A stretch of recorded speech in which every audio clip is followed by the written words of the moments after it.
Bom, torcedor vascaíno, hoje é dia de Vasco da Gama. Meu amigo, você piscou e o Vasco já volta a campo. Após enfrentar a equipe do Atlético Goianiense nessa última quarta-feira, hoje, sábado, será marcado por Vasco da Gama e Red Bull Bragantino. Às 7 horas da noite, no nosso Caldeirão de São Januário, temos aí um jogo válido pela 21ª rodada de Campeonato Brasileiro.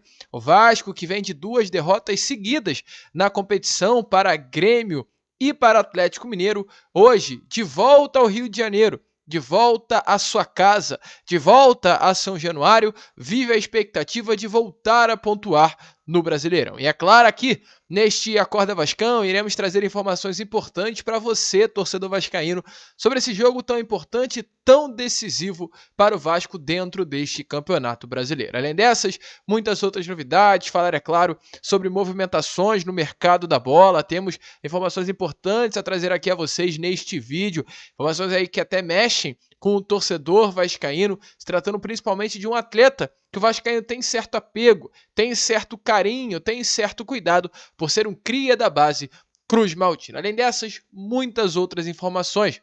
Aqui, agora, neste Acorda Vascão, que já chega na manhã deste sábado, cheio de novidades e informações para você, torcedor vascaíno. Porém, é claro, antes de começar aqui o vídeo, antes de deixar todos vocês muito bem informados aí sobre o nosso Cruz Maltino, como sempre faço aqui no canal, quero dar as boas-vindas a todos vocês que estão chegando aqui pela primeira vez. Para quem ainda não me conhece, muito prazer, eu sou o Lucas e você está no canal do Gigante Vasco, o canal do torcedor vascaíno. E é claro, né, Vascão, você que está aí do outro lado e ainda não é um inscrito do nosso canal, vem agora mesmo aqui embaixo, onde tem essa palavrinha, inscreva-se, aperte nela e já faça parte da nossa família. Ontem tivemos alguns probleminhas e não conseguimos colocar 3 vídeos aqui no nosso canal, muito menos 2. Tivemos apenas o Acorda Vascão, mas hoje já volta tudo ao normal, com o Acorda Vascão à tarde, o Boa Noite Gigante à noite, que no caso hoje é o pós-jogo, o Fala Gigante pela parte da tarde,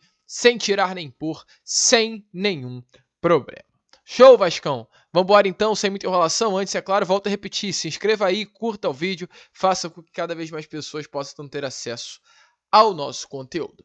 Quero começar aqui, é claro, né, com vocês, este Acorda Vascão, falando sobre Campeonato Brasileiro, porque hoje o nosso Vasco volta a campo. E um Vasco que volta a campo criticado. Acho que hoje o Vasco, depois de jogos bons no Brasileirão, contra o próprio Atlético Goianiense, jogo que o Vasco venceu pelo placar de 1-0 no estádio Antônio Ascioli com gol do DVD. O jogo contra o Corinthians, onde o Vasco venceu com autoridade dentro de São Januário pelo placar de 2-0. O jogo contra o Fortaleza, o jogo contra o São Paulo. Ali, né, veio para o torcedor vascaíno uma luz de que, caramba, talvez tenhamos, um ano de 2024 bom. Um campeonato brasileiro tranquilo, mas veio 2 sacoladas, né, para Atlético Mineiro e Grêmio, e veio esse jogo tão ruim contra o Atlético Goianiense no meio da semana, no caso, quarta-feira, que fez com que o torcedor vascaíno ligasse o sinal de alerta. Inclusive, um dos títulos dos meus vídeos logo após essa partida, salvo engano até do Acorda Vascão de quinta-feira, foi exatamente esse. Sinal de alerta foi ligado, porque é exatamente dessa forma. Um Vasco que desempenhava tão bem, passou a não desempenhar. Um Vasco que vencia, 4 vitórias seguidas, passou a não vencer. E hoje, para enfrentar a equipe do Bragantino dentro de São Januário, é exatamente assim que o torcedor vascaíno se sente. Com uma grande interrogação, com uma grande dúvida sobre qual será o Vasco que vai entrar em campo hoje. Se vai ser o Vasco que a gente viu no meio da semana, jogando mal contra o Atlético e tendo sérios riscos de ser eliminado, logo na primeira partida. Se é o Vasco que enfrentou o Atlético Mineiro, lá na Arena MRV, um time combativo, um time que não jogou bola de fato, mas um time que tentou, um time que pelo menos causou certo perigo ao adversário. Ou é o Vasco que enfrentou o São Paulo, o Inter, que não se amedronta, que parte para cima, o Fortaleza, o Corinthians e que vence. Qual é o Vasco que vai entrar em campo hoje contra o Bragantino? Qual é o Vasco que Rafael Paiva montou para essa noite de hoje? Essa é a grande dúvida. É um jogo importante hoje. O Vasco está na 11ª colocação e o Red Bull Bragantino está na 11ª. Então, aliás, está na 11ª o Vasco e o Red Bull Bragantino na 10ª. Então, hoje é um confronto direto. Assim como o Vasco enfrentou contra o Atlético Mineiro na Arena MRV, um adversário direto na luta ali pelo G6, pela Sul-Americana. Hoje a história se repete, o Vasco novamente enfrenta pela 21ª rodada de Campeonato Brasileiro, um adversário direto nesse top 10 do Campeonato Brasileiro. Caso vença, o Vasco vai a 26, ultrapassa a equipe do Red Bull Bragantino e termina na 10ª colocação do Campeonato Brasileiro. Caso perca, a situação pode ser muito desconfortável, porque dependendo dos resultados, o Vasco poderá terminar essa rodada de Campeonato Brasileiro até mesmo na 14ª colocação e a pouco menos de 2 pontos da zona do rebaixamento. Temos aí abaixo do Vasco Criciúma com 21, o Juventude com 21 e o Internacional com 20. São as 3 equipes que têm chance sim de ultrapassar o Vasco dentro da tabela de classificação. No caso, o Internacional enfrentará a equipe do Palmeiras dentro do estádio Beira-Rio, o Juventude enfrenta o Corinthians dentro da Neoquímica Arena e a equipe do Criciúma enfrenta o Atlético Mineiro dentro do Heriberto Rilse, jogo que vai acontecer em Santa Catarina hoje também às 8 horas da noite. Então é torcer aí, é claro, né, para uma derrota dessas 3 equipes ou pelo menos um empate para esse jogo aí entre Juventude e Corinthians, para que o Corinthians também não suba muito na tabela de classificação do Campeonato Brasileiro. E sobre Grêmio e Vitória, que são hoje as 2 primeiras equipes dentro da zona de rebaixamento, dentro do Z4, Vitória enfrenta o Cuiabá hoje às 4, já o Grêmio enfrentará a equipe do Atlético Paranaense amanhã, 4 horas da tarde, dentro da Arena da Baixada. Mas é só o Vasco fazer o seu dever de casa. Fazendo o dever de casa, não tem mistério. Mas o Vasco teve pouco tempo de preparação. O elenco Cruz Maltino, como está aparecendo aí na imagem a vocês, foi a campo ontem, no CT Moacir Barbosa, realizar o seu segundo e último dia de treino antes de enfrentar a equipe do Red Bull Bragantino nessa noite de hoje. Importante falar com vocês que o elenco do Vasco, quarta-feira, esteve em Goiânia, enfrentando a equipe do Atlético Goianiense pelo jogo de ida das oitavas de final da Copa do Brasil. Um jogo pesado, um jogo duro, um jogo de muita competição e automaticamente o elenco do Vasco chega desgastado também para enfrentar essa equipe do Red Bull Bragantino hoje, até porque é válido lembrar que no domingo passado o mesmo Vasco enfrentou um Grêmio dentro do Arena Condá com um pasto ao invés de um gramado, então o elenco fisicamente está sim abaixo, acho que isso ficou nítido para todos nós no jogo que aconteceu nessa última quarta-feira. O Vasco, além de taticamente, tecnicamente estar muito abaixo fisicamente, o Vasco também sofreu contra o Atlético Goianiense nesse meio de semana, então dificilmente o elenco teve tempo de se recuperar para enfrentar hoje o Red Bull Bragantino. E o jogo de hoje, além de ser, é claro, importante para o Vasco também hoje enfrenta o Red Bull Bragantino, mas pensando no jogo lá do meio da semana, porque terça-feira o Vasco tem pela frente mais um jogo importante, que é contra o próprio Atlético Goianiense, no jogo de volta das oitavas de final da Copa do Brasil. Então há uma expectativa grande para que esse jogo, hoje, contra o Atlético, até já visando o jogo do meio da semana, o Vasco possa poupar alguns atletas. Essa é a informação que tivemos aí nestas últimas horas e a gente traz a vocês aqui nesse vídeo. 2 já são desfalques confirmados, não é questão de poupar, é questão de suspensão. O volante Matheus Carvalho e o lateral direito Paulo Henrique receberam os terceiros cartões amarelos contra a equipe do Grêmio nesse último final de semana e estão de fora. Hoje não estarão presentes em São Januário. Então, Rafael Paiva vai ter que achar um substituto para os 2 jogadores da posição. Expectativa é claro que para o lugar do PH, Puma Rodrigues ganha a vaga na lateral direita e para o lugar de Matheus Carvalho é uma expectativa grande, torcedor vascaíno, que JP possa iniciar como titular. Havia até a expectativa do Souza surgir como titular nesse meio-campo do Vasco da Gama, mas a possibilidade é muito remota para que isso aconteça. Hoje o JP é um jogador que, é claro, né, o Rafael Paiva já conhece, já trabalhou com ele na base, sabe da sua qualidade, sabe do que ele pode entregar e sabe o colocar dentro das 4 linhas da melhor maneira possível. É o nome de confiança do técnico Rafael Paiva, então por isso a expectativa é que, ao invés do Souza, como era a expectativa e talvez até o desejo do torcedor, o JP comece ali na posição. É a opção, é o nome ali que pode atuar os 90 minutos com o Rafael Paiva. O Souza surge também abaixo do JP, mas a questão física é um grande impeditivo, porque o Departamento de Saúde e Performance do Vasco colocou na mesa da comissão técnica que o Souza só pode desempenhar no máximo 45 minutos de jogo. Então, para ele começar a titular, o intervalo ele teria que sair do time. E essa é a dúvida que faz com que automaticamente o Paiva fique se questionando se vale a pena colocar o Souza. Talvez seja melhor para o Vasco, de uma forma geral, entra o JP. Lá no segundo tempo, coloca o Souza para ganhar ritmo e dar uma segurada no jogo. Tem a opção também de Zé Gabriel, mas é um nome que o Paiva nitidamente não vem utilizando, e os nomes do Praxedes e Galdamés, que quase impossível, né, que realmente sejam utilizados pelo técnico Rafael Paiva, e levantemos as mãos para o céu e agradecemos que ainda bem que Zé Gabriel, Praxedes ou Galdamés não serão utilizados. Então, com isso, né, claro, o JP sai muito aí na frente para que hoje, contra a equipe do Red Bull Bragantino, possamos ver os dois vestindo a camisa, aliás, o JP, né, perdão, vestindo a camisa do Vasco. E por que eu falei os dois? Porque há uma expectativa para que hoje, talvez, tá, né, talvez, contra a equipe do Red Bull Bragantino, possamos ver Payet e Coutinho atuando juntos pela primeira vez. Por que eu digo isso? Porque além de Matheus Carvalho e Paulo Henrique não estarem entrando em campo, teremos também dois nomes que podem ser desfalques hoje por conta exatamente de serem poupados, que é o ponta Alex Teixeira e o lateral esquerdo Piton. Isso influencia no time titular? Um pouco. Caso do Piton, o Vasco terá que buscar um titular para a posição, que tende a ser o Leandrinho, tá?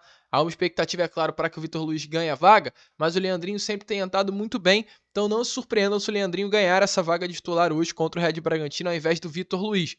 E com relação ao Alex Teixeira, é um nome que, segundo informações por questões físicas, vai desfalcar o Vasco hoje. São 4 viagens em 15 dias, o elenco está muito desgastado e foi se apresentado um desgaste físico muito grande, tanto no Alex quanto no Piton. O David não vem jogando bola, o substituto hoje natural do David é o Alex Teixeira, mas como o Alex Teixeira não estará à disposição, Rafael Paiva, para tirar um pouco o David de cena, porque não vem desempenhando um bom futebol, vai ter que encontrar outra solução no grupo. E essa solução pode sim ser Dimitri Payet. Para quem acompanhou o jogo de quarta-feira contra o Atlético, viu um Payet recompondo defensivamente até mais do que o David. A gente vê nesses últimos jogos o Piton sofrendo muito, mas muito mesmo no lado esquerdo do campo. Por quê? Porque não temos um ponta, no caso o David, que está recompondo. O David hoje não está ajudando o Vasco taticamente. Então, para ter um ponta que não recompõe com excelência, talvez é melhor ter o Payet dentro de campo. Então, hoje sim, há uma oportunidade para que à noite, contra a Red Bull Bragantino, Payet surja como titular ao lado de Felipe Coutinho. No caso, Payet entrando na vaga do David e Coutinho atuando como meio-campo, esse camisa 10 que a gente está vendo ele atuar e viu ele atuar tanto contra o Grêmio quanto também contra a equipe do Atlético Goianiense no meio dessa semana. Então a expectativa é que o Vasco vá hoje a campo com o Léo Jardim no gol, Maicon voltando a ser titular após desfalcar o Vasco no meio da semana com o Léo Pelé na zaga, Pumita e Leandrinho ou Vitor Luiz na lateral esquerda, uma dupla de volante composta por JP e Hugo Moura. O Hugo Moura segue sendo titular, à frente do Hugo Coutinho e uma trinca ofensiva, Payet, Adson e Verratti. Pode ser sim, que o time do Vasco hoje à noite venha a ser exatamente essa equipe. Equipe diferente, equipe que a gente ainda não viu e pela primeira vez tendo Coutinho e Payet jogando lado a lado. Você gosta desse time? Gosta desse grupo? Gosta desses 11 iniciais? Deixa a sua opinião aí nos comentários. E para fechar o vídeo aqui com vocês, trazer duas informações que fazem o vascaíno refletir. E por que fazem o vascaíno refletir? Porque é sobre reforço. Tem batido tanto nessa tecla da necessidade, da carência do elenco do Vasco da Gama, da urgência por contratações. E ontem, além da informação que a gente vem tendo já há algum tempinho sobre o movimento que o Corinthians está fazendo no mercado da bola, e o Corinthians é uma equipe que não tem grana para contratar, é uma equipe que passa por muita dificuldade financeira, mas está contratando porque sabe da necessidade que há também de trazer reforços para o grupo, para o elenco. A gente já vem informando a vocês sobre o interesse do Michael pelo Corinthians, o interesse do Corinthians em contratar o Michael, valores que vêm sendo negociados. O Michael cobra valores altíssimos, de fato, 2,5 milhões de reais mensais. Valores que, inclusive, segundo informação, afastaram o próprio Corinthians de uma contratação. E automaticamente, devido a isso, o Corinthians está com um plano B no mercado. E já negocia com esse plano B, que é o Thales Magno. E isso, é claro, cai como uma bomba no meio da torcida do Vasco. Qual a informação? A informação é que, nesse momento, o New York City ele está sim liberando o Thales Magno para uma saída, para uma venda. Jogador que atuou pouco em 2024, voltou a campo há 2 semanas, após 5 meses fora, o Thales se envolveu em uma confusão com o técnico do New York City, exatamente por isso não vem sendo utilizado. Bata de jogador, atleta que já recebeu o prêmio de melhor jogador jovem da MLS, a gente não está falando de qualquer atleta, mas é o futebol, é o jogo, né? Às vezes uma confusão, mesmo diante de qualidade que a gente sabe que o Thales Magno tem, o afasta dos gramados. É isso que está acontecendo com ele. Então, como o New York hoje visa liberar o jogador, como o New York hoje visa recuperar o valor investido em Thales Magno em 2021, que são 63 milhões de reais comprados junto ao Vasco, hoje a informação que temos é que o Corinthians vê com bons olhos uma negociação e já negocia a contratação do atacante por um valor semelhante a esse de 60 milhões de reais. Por que a gente está falando sobre isso? Porque, é claro, temos que informar e porque o Thales já se tratou de um nome que o Vasco da Gama negociou nessa janela. Pedrinho já teve interesse no Thales. E aí agora é um papo diretamente ao presidente do Clube de Regatas Vasco da Gama. Uma conversa, um recado. Não deixe o Corinthians levar o Thales, não. Traga o Thales para cá. Dá um jeito. Senta, conversa, negocia. Talvez troque jogadores. Troque. Leve um da base. O Ryan, por exemplo, um jogador que hoje não vem sendo utilizado e é considerado uma promessa. Leve-o para o New York. Traga o Thales para cá. Não deixe o Thales Magno para o Corinthians. Não deixe o Thales Magno reforçar um adversário direto do Vasco no futebol brasileiro. Se não tem dinheiro, utilize-se de estratégias. O Vasco hoje eu acho que tem muita autoridade para chegar ao mercado norte-americano e utilizar de estratégias. Tanto os jogadores do Vasco estão dando certo lá. Gabriel Peck, Evander, crias daqui. Crias do Vasco, o Orejano, que não é uma cria do Vasco, mas esteve aqui no elenco no ano passado e hoje está no Cincinnati brilhando. Sente-se, converte-se com os norte-americanos, traga o Thales Magno para cá, feche o empréstimo com uma obrigação de compra, parcela esse valor, que seja. Mas não deixe o Thales ir para o Corinthians. Que assim como poderá acontecer com o Thales, já aconteceu com o Paulinho da vida. A gente viu reforçando o rival e tudo que ele está fazendo, que fez na última temporada, que foi o Paulinho, e está fazendo agora nessa temporada com o Galo. E fica o arrependimento. Podia estar no Vasco. A situação pro Thales, para mim, é exatamente a mesma. Alô Pedrinho, alô os pares. Não deixe o Thales Magno, não. Chama na chincha, conversa, apresenta o projeto, dá um alô no New York e tenta a contratação dele. Essa é a minha opinião e, é claro, deixe a sua aí também nos comentários. A gente vai ficando por aqui. Esse foi o nosso Acorda Vascão, apenas o primeiro vídeo desse sabadão. E já já estaremos aí de volta com Fala Gigante, contando, é claro, sempre com a presença e o apoio de todos vocês. Vamos que vamos, se inscrevam, compartilhem e, é claro, saudações vascaínas.